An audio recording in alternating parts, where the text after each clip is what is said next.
इस वीडियो में हम अकादमिक वर्ष 2024 और 2025 में कक्षा 1 से 3 के शिक्षकों के लिए बनाई गई गणित की शिक्षण संदर्शिकाओं को समझेंगे।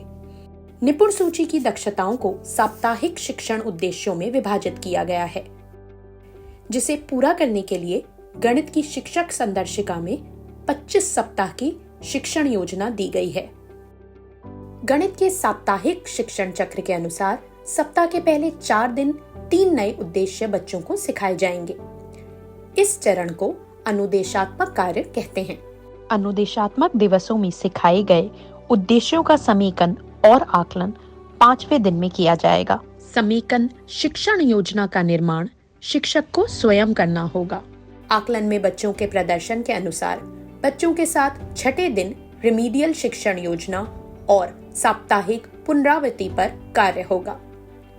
रिमीडियल शिक्षण योजना का निर्माण शिक्षक को स्वयं करना होगा। सप्ताह के प्रत्येक दिन की शिक्षण प्रक्रिया को 3 कालांश में बांटा गया है।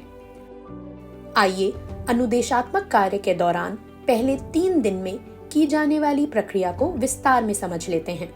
पहले कालांश में शिक्षक मैं करूं, हम करें और आप करो पद्धति द्वारा गणितीय बातचीत और दक्षता शिक्षण करवाएंगे। गणितीय बातचीत में शिक्षक बच्चों के साथ उस दिन के शिक्षण उद्देश्यों से जुड़ी हुई कुछ गतिविधि या चर्चा करवाएंगे। इस भाग के लिए पाठ्यपुस्तक की कुछ गतिविधियां दी गई हैं। मैं करूं में शिक्षक अवधारणा निर्माण के लिए नए उद्देश्यों को स्पष्ट रूप से सिखाएंगे।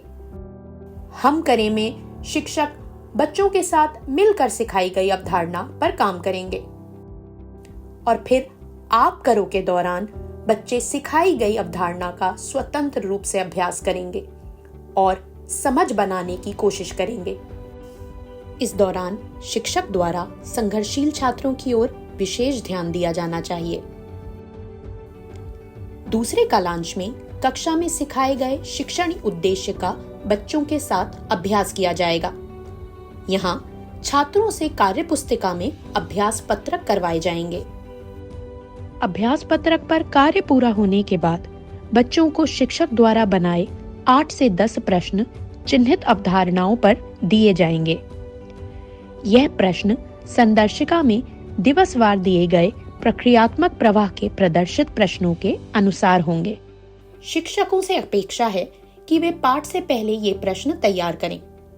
इससे बच्चों को अधिक और विविध प्रश्नों का अभ्यास करने का अवसर मिलेगा। बच्चों को यह कार्य नोटबुक पर स्वतंत्र रूप से करवाया जाएगा। प्रक्रियात्मक प्रवाह बच्चों की अवधारणा की समझ को पुख्ता करने में सहयोग करेगा। तीसरे कालांश में गणितीय खेल के बाद दैनिक रेमेडियल कार्य करवाया जाएगा। शिक्षक पाठ्य पुस्तक में गणित बातचीत और गणितीय खेल से संबंधित गतिविधि करवा सकते हैं, जिसकी जानकारी शिक्षण योजना में शिक्षकों को मिल जाएगी।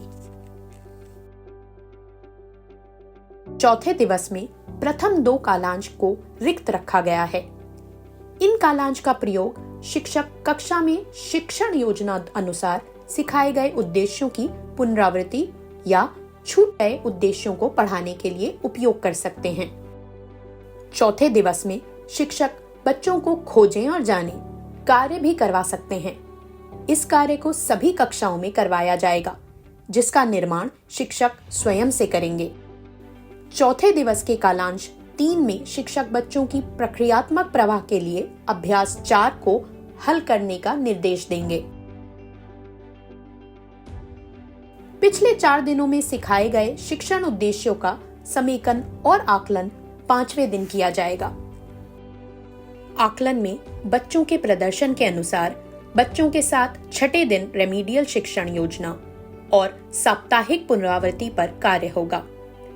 रेमीडियल शिक्षण योजना का निर्माण शिक्षक को स्वयं करना होगा। संक्षेप में आज हमने देखा कि कैसे गणित की संदर्शिका में 25 सप्ताह की शिक्षण योजना है। गणित की साप्ताहिक शिक्षण योजना को 3 चरणों में बांटा गया है: अनुदेशात्मक कार्य, समेकन व आकलन और रेमीडियल व पुनरावृत्ति। सप्ताह के सभी दिन 3 कालांशों में विभाजित हैं। अनुदेशात्मक कार्य के प्रथम 3 दिन के पहले कालांश में शिक्षण योजना की मदद से बच्चों को एक नया शिक्षण उद्देश्य सिखाया जाएगा। दूसरे कालांश में सीखे गए उद्देश्य के अभ्यास के लिए कार्यपुस्तिका में दिए गए अभ्यास कार्यपत्रक को करवाया जाएगा तथा प्रक्रियात्मक प्रवाह के प्रश्नों पर कार्य किया जाएगा। तीसरे कालांश में सीखे गए उद्देश्यों को मजबूत करने के लिए संदर्शिका में दिए गए गणित खेल के माध्यम से दक्षताओं को दोहराया जाएगा। उसके बाद दैनिक रेमेडियल का कार्य किया जाएगा।